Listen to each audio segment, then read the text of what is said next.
नमस्कार, स्वागत है आपका प्रियंका अकेडमी में। और आज इस वीडियो में हम क्लास 9th के चैप्टर प्रेमचंद के फटे जूते के बारे में पढ़ेंगे। प्रेमचंद के जो फटे जूते ये एक व्यंग्य निबंध है। प्रेमचंद जी को तो सभी जानते हैं।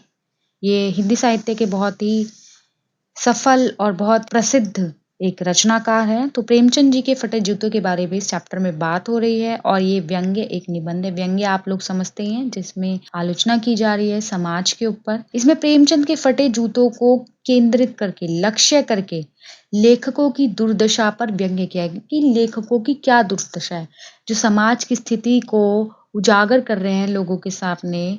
जो भी चीज है उनको लोगों के सामने पेश कर रहे हैं, लेकिन उनकी खुद की स्थिति समाज में कितनी खराब है, इस चैप्टर में उनके जूतों के माध्यम से बताया गया है। जो व्यक्ति समाज की कुरीतियों पर ठोकरें मारता है, जो बुराइयों पर, आपने प्रेमचंद जी की रचनाओं के बारे में पढ़ा ही होगा कि वो समाज की जो कुरीतियां हैं, जो पाखंड है, उनका विरोध करते हैं। यानी जो समाज की बुराइयों पर ठोकरें मार रहा है, समाज उसे बदले में क्या देता है, इसका वर्णन मार्मिक बन पड़ा है। और इसका वर्णन हमें इस पाठ में पता चल जाता है कि उसे समाज में कोई अपनाना नहीं चाहता है। तो इस पाठ के जो लेखक हैं वो है हरिशंकर परसाई। और पाठ की ओर बढ़ने से पहले हम लेखक के बारे में कुछ महत्वपूर्ण बातों को जान लेते हैं। हरिशंकर परसाई जी का जन्म सन 1922 में मध्य प्रदेश के होशंगाबाद जिले में जमानी गांव में हुआ। इन्होंने जबलपुर से वसुधा नामक साहित्यिक पत्रिका का प्रकाशन किया। इस पत्रिका का खूब स्वागत हुआ, परंतु ये घाटे का कारण चलना बंद हो गई। परसाई जी ने विपरीत परिस्थितियों में भी लेखन से मुंह ना मोड़ा, ना ही दोबारा नौकरी की। वे आर्थिक तंगी में जीते हुए सन 1995 में दिवंगत हो गए, यानी उनका निधन हो गया। हरिशंकर परसाई ने प्रचुर लेखन कार्य किया। उनकी कई पुस्तकें प्रकाशित हो चुकी हैं। उनकी पुस्तकों में प्रमुख है जैसे उनके दिन फिरे, भूत के पांव पीछे, सचार का ताबीज, बेमानी की परत, पगडंडियों का जमाना, शिकायत मुझे भी है, तिरछी रेखाएं, वैष्णव की फिसलन, विकलांग श्रद्धा का दौर आदि। परसाई रचनावली के 6 भाग भी प्रकाशित हो चुके हैं। परसाई जी हिंदी के सर्वश्रेष्ठ व्यंग्यकार माने जाते हैं। उनका व्यंग्य केवल गुदगुदाने के लिए नहीं है, अपितु समाज की कुरीतियों पर करारी चोट करने के लिए उनका व्यंग्य बहुत पैना और प्रभावशाली है। उन्होंने प्राय सामाजिक, राजनैतिक और साहित्यिक जीवन में फैले भ्रष्टाचार को अपना विषय बनाया है। परसाई जी ने हिंदी के साहित्यकारों को दुर्दशा को दिखाने के लिए प्रेमचंद के फटे जूते नामक व्यंग्य लिखा है। इसमें एक और प्रेमचंद की संघर्षशीलता का वर्णन है, तो दूसरी और उनकी फटेहाली का, कि वो समाज में किस तरह संघर्ष कर रहे हैं और उन्हें खुद को किस तरह की परेशानियों का सामना करना पड़ रहा है। किसी समाज का सर्वोच्च लेखक पहनने को ठीक ठाक जूता भी ना खरीद सके, इससे बढ़कर समाज की दुर्दशा और क्या हो सकती है। परसाई जी की जो भाषा है, उसकी सबसे पहली विशेषता है व्यंग्य प्रधान भाषा। यूँ तो हिंदी में कितने ही व्यंग्यकार भरे पड़े हैं, परंतु परसाई जी का व्यंग्य उन सब में अपना एक अलग ही स्थान रखता है। उनका प्रत्येक वाक्य, प्रत्येक शब्द व्यंग्य के तीखेपन से भरा हुआ है। वे हिंदी के सबसे सशक्त व्यंग्यकार हैं। तो अब हम पाठ की ओर बढ़ते हैं और पाठ का नाम है प्रेमचंद के फटे जूते। लेखक के सामने प्रेमचंद और उसकी पत्नी का एक चित्र है। प्रेमचंद कुर्ता धोती पहने हुए हैं, सिर पर टोपी है, गालों की हड्डियां उभरी हुई हैं, यानी वो बहुत वीक है शरीर से, 2 हड्डियां जो हैं उनकी निकल आई हैं। पाँव में कैनवस के जूते हैं। कैनवस यहाँ ब्रांड की बात हो रही है, यानी स्पोर्ट्स गोला शूज जिसको कहते हैं, स्पोर्ट्स शूज, उस टाइप के उन्होंने जूते पहने हैं जिनकी पत्रियां निकल आई है।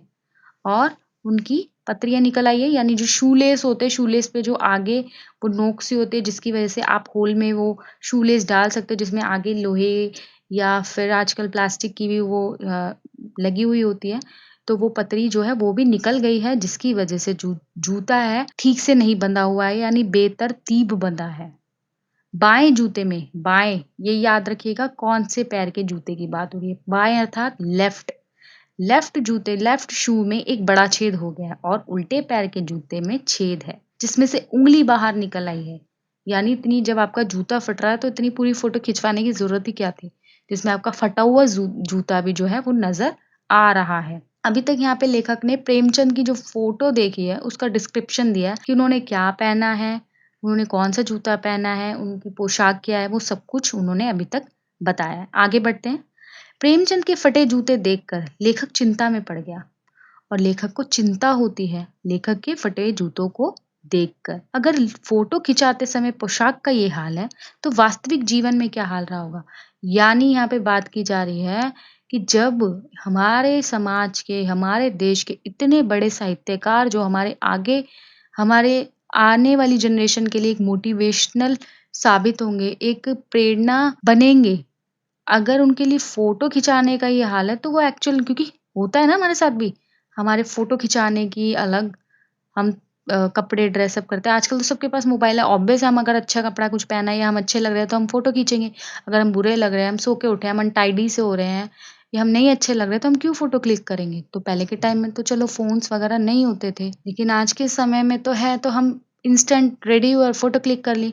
लेकिन जब एक बंदा इतने बड़े साहित्यकार प्रॉपर उनको पता है मुझे फ़ोटो खिंचवानी है, उसके बाद भी उनकी पोशाक का ये हाल है कि लेखक यहाँ हरिशंकर प्रसाद ये कहना चाह रहे हैं कि जब फ़ोटो खिंचाने के लिए इनके पास ढंग का कोई ड्रेसअप नहीं है, तो एक्चुअल में ये कैसे रहते होंगे, डेली रूटीन में किस तरह के कपड़े पहनते होंगे। परंतु फिर विचार आया कि प्रेमचंद अंदर-बाहर की अलग-अलग पोशाक रखने वाले इंसान नहीं है। इसका मतलब ये है कि जो प्रेमचंद है, वो दिखावे की प्रवृत्ति में विश्वास नहीं करते हैं। यानी वो जैसे अंदर से वैसे ही बाहर से। ये नहीं किसी को दिखाने के लिए अच्छे कपड़े पहनने हैं या किसी को दिखाने के लिए कुछ करना है। जैसे वो अपने अंदर से हैं, वैसे ही वो बाहर से हैं। लेखक सोचने लगा कि प्रेमचंद हमारे साहित्यिक पुरखे हैं, यानी हमारे साहित्य के एक पुराने व्यक्ति हैं जो आगे आने वाली जनरेशन के लिए एक मोटिवेशनल इंसान हैं। फिर भी उन्हें अपने फटे जूते का ज़रा भी एहसास नहीं है कि आगे आने वाले जो हिंदी साहित्यकार हैं, उनकी इस फ़ोटो को देखेंगे तो उनके बारे में क्या सोचेंगे। उनके चेहरे पर बड़ी बेपरवाही और विश्वास है और उनको कोई चिंता नहीं है कि उनकी फ़ोटो में फटा हुआ जूता आएगा क्योंकि वो शो ऑफ में बिलीव नहीं करते, वो दिखावे की प्रवृत्ति में विश्वास नहीं करते और उनकी आंखों में बहुत ही ज़्यादा विश्वास, कॉन्फिडेंस नज़र आ रहा है। हैरानी की बात यह है कि फ़ोटो में भी प्रेमचंद के चेहरे पर एक व्यंग्य भरी हँसी है। अब आप सोचिए कि आप कहीं गए हैं बाहर, वहाँ पार्टी है और आप कुछ फटा हुआ पहन गए तो आपको एम्बैरेस फ़ील होगा, आपके अंदर कॉन्फिडेंस की कमी होगी, आप लोगों को फ़ेस करने में थोड़ा-सा घबराएँगे। लेकिन यहाँ पे प्रेमचंद को मालूम है उन्होंने जूता जो है फटा हुआ पहना है और फ़ोटो में वो जूता आ रहा है और मेरी आगे आने वाली जो जनरेशन है वो भी इस फ़ोटो को देखेगी। लेकिन फिर भी उनके चेहरे पे किसी तरह की कोई शंका, कोई गिलानी नहीं है। इवन उनके चेहरे पे एक कॉन्फिडेंस नज़र आ रहा है और साथ ही साथ एक व्यंग्य भरी हँसी है। ये व्यंग्य भरी हँसी का मतलब यहाँ पे यह है कि ऐसे लग रहा है कि हम उनके ऊपर नहीं हँस सकते कि उन्होंने फटा हुआ जूता पहन के फ़ोटो खिंचाई है। वो हमारे ऊपर हँस रहे हैं, हम लोगों पे हँस रहे हैं कि देखो तुम तो ज़िंदगी भर दिखावे की प्रवृत्ति में लगे हो और अपने लक्ष्य से भटक जाते हो, यानी हमारे ऊपर हँस रहे हैं वो। लेखक सोचता है कि प्रेमचंद ने फटे जूतों में फ़ोटो खिंचाने से मना क्यों नहीं कर दिया? फिर लेखक के मन में विचार आता है कि जब उनके पास ढंग के कपड़े नहीं थे, फटा हुआ जूता था, तो वो फ़ोटो खिंचवाने के लिए भी मना कर सकते हैं। आगे चल के परसाई जी अंदाज़ा लगाते हैं कि शायद पत्नी ने बहुत ज़्यादा आग्रह किया होगा। लेखक प्रेमचंद के दुःख को देखकर रोना चाहता है, किंतु प्रेमचंद की आँखों का दर्द उसे रोक देता है और शायद पत्नी के आग्रह पर प्रेमचंद जी ने फ़ोटो खिंचवा ली होगी। लेकिन सोचता है कि लोग फ़ोटो खिंचवाने के लिए कपड़े, जूते, यहाँ तक कि बीवी तक उधार माँग लेते हैं। ऐसा होता नहीं है, मतलब एक एग्ज़ाम्पल के तौर पे कहा गया है कि लोग आजकल बन चुका है कि ट्रेंड हो चुका है कि फ़ोटो खिंचवानी है तो आजकल तो चलो सब अपना ले लेते हैं, लाइक पहले के टाइम में उधार ले लिया कि चलो फ़ोटो खिंचवानी है कि प्रेमचंद तो लेखक यहाँ ये कहना चाह रहे हैं परसाई जी कि बीवी तक उधार मांग लेते तो लेखक से क्या एक प्रेमचंद जी से क्या एक जूते तक उधार नहीं मांगे गए कि मुझे फ़ोटो खिंचवानी है तो मैं किसी से जूते उधार ले लूं। फिर प्रेमचंद ने ऐसा क्यों नहीं किया और प्रेमचंद जी ने ऐसा क्यों नहीं किया? आजकल तो लोग इत्र लगाकर फ़ोटो खिंचवाते हैं ताकि फ़ोटो में से सुगंध आए। अब ये तो पॉसिबल नहीं है फ़ोटो में से सुगंध आए। इसका मतलब ये है कि लोग तो आजकल फ़ोटो खिंचाने के लिए परफ्यूम वगैरह अपने ऊपर छिड़कते हैं। इत्र मतलब परफ्यूम, डियो। तो फ़ोटो में से तो खुशबू आने से रही, लेकिन ये लोगों का तरीका अपने आप को प्रेज़ेंटेबल बनाने का, तैयार करने का, कि जो चीज़ फ़ोटो में हम नहीं दिखा सकते, नहीं शो कर सकते, वो चीज़ भी लोग करते हैं। तो प्रेमचंद जी ने जूते क्यों नहीं लिए? गंदे आदमियों की फोटो भी खूबसूरत आती है। लेखक को प्रेमचंद का फटा जूता देखकर बहुत ही गिल्ट हो रहा है और उसे बहुत ही दुख हो रहा है। अब ये फटे जूते का मतलब बार-बार ये है कि उनकी गरीबी, उनकी आर्थिक स्थिति को दिखाया गया है। साथ ही साथ इस और भी इशारा किया गया है कि वो दिखावे की प्रवृत्ति में अर्थात शो ऑफ में बिल्कुल भी विश्वास नहीं करते थे। एक कहा जा सकता है कि हमारे इतने बड़े देश के साहित्यकार की ये स्थिति है कि उनको फटा जूता पहनकर फोटो खिंचानी पड़ रही है, उनकी ये आर्थिक स्थिति है। साथ ही साथ ये भी कहा जा सकता है कि वो दिखावे की प्रवृत्ति में विश्वास नहीं करते, जैसे वो है वैसे ही उन्होंने फोटो खिंचवा डाली। लेखक कहता है मेरा जूता भी ऊपर से अच्छा दिखता है, यानी लेखक का जूता भी फटा हुआ है। प्रेमचंद जी का जूता जो है दिख रहा है, फटा हुआ दिख रहा है, लेकिन लेखक का जूता जो है फटा हुआ है, लेकिन उसका तला घिस गया। लेकिन लेखक का जो जूता है ऊपर से तो ठीक दिखता है, लेकिन उसका तला घिस चुका, उसका जो सोल है वो घिस चुका है। वो किसी को दिख नहीं रहा कि परसाई जी का जूता फटा हुआ है, लेकिन प्रेमचंद जी का जूता जो है सामने से फटा हुआ है, वो सबको विजिबल है। तो इसके दो अंतर कर सकते हैं कि जो परसाई जी का जूता है वो उनको नुकसान पहुंचा रहा है। क्यों? क्योंकि वो दिखावे के लिए तो सही है, लेकिन तला तो वो घिसा हुआ है। तो लेखक जब चलता है तो उसके पैर घिसते हैं, तो नुकसान किसका है? परसाई जी का। लेकिन मुंशी प्रेमचंद जी का जूता जो है दिखावे में तो वो बेकार है, फटा हुआ है, लेकिन उसका जो सोल है, जो तला है वो ठीक है, तो वो प्रेमचंद जी को नुकसान नहीं देता। तो यहाँ पे ये दो अंतर है। मैं ऊपरी पर्दे का ध्यान रखता हूँ, यानी मैं दिखावे में ध्यान रखता हूँ, इसलिए उंगलियों को बाहर नहीं निकलने देता। मैं फटा हुआ जूता पहनकर फोटो तो भी खिंचवा ही नहीं सकता। और परसाई जी कह रहे हैं कि मैं फिर भी मेरे अंदर इतना विश्वास नहीं है कि मैं फटा हुआ जूता पहन के फोटो खिंचवा लूं। लेखक सोचता है कि प्रेमचंद की व्यंग्य भरी मुस्कान का रहस्य आखिर क्या है। फिर लेखक सोचता है कि जो ये प्रेमचंद जी है ये आखिर हंस क्यों रहे हैं, इनकी मुस्कान का कारण क्या है? क्योंकि ऑब्वियस है हमने कुछ फटा हुआ पहना तो हमारे अंदर विश्वास की कमी है। लेकिन यहाँ तो प्रेमचंद जी का पूरा जूता फटा हुआ है, वो फोटो में विजिबल भी है। उसके बाद भी प्रेमचंद जी मुस्कुरा रहे हैं कि ऐसा क्या हुआ है?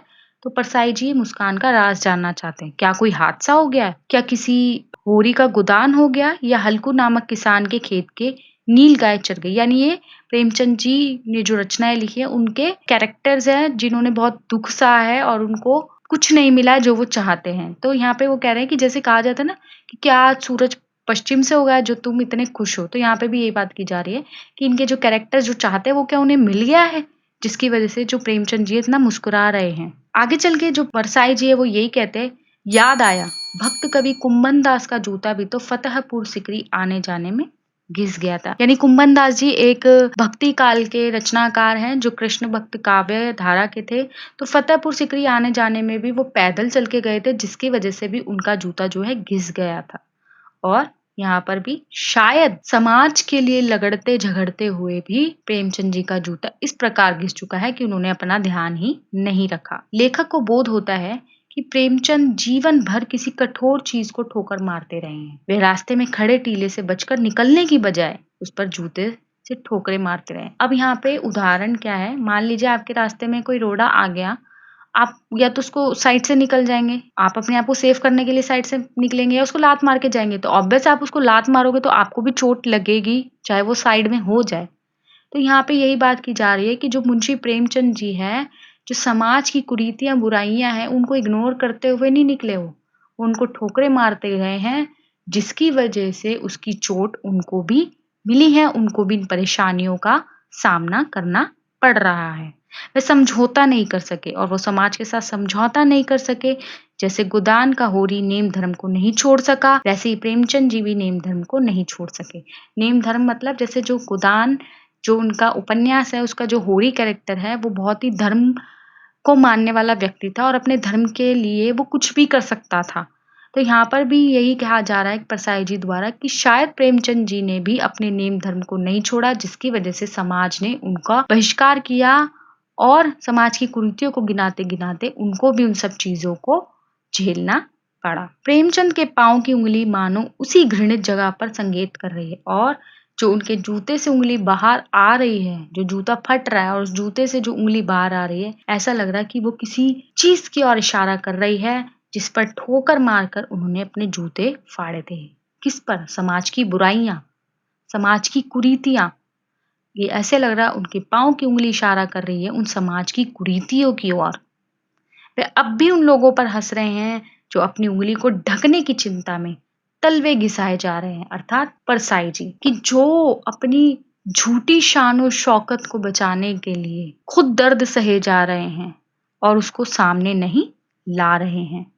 लेखक ने कम से कम अपना पाँव तो बचाया, चाहे उनका दिखावे में वो बहुत बुरे दिख रहे हैं, उनकी दयनीय स्थिति है, लेकिन उन्होंने अपने आप को सेव कर रखा है। परंतु लोग अपने तलवे का यानी अपनी सोल, जो पैर के जो नीचे का तलवा है, उसको घिसाए चले जा रहे हैं। तो जो पाठ है इसमें समाज की कुरीतियों की ओर इशारा किया गया है, दिखावे की प्रवृत्ति की ओर इशारा किया गया है कि लोग दिखावे की प्रवृत्ति में इतना ज़्यादा खो चुके हैं, अवसरवादी इतने ज़्यादा हो चुके हैं कि बस उनको कहीं न कहीं से कोई अवसर मिलना चाहिए, उसको वो पाने के लिए किसी भी तरह के शॉर्टकट को अपनाने को तैयार है।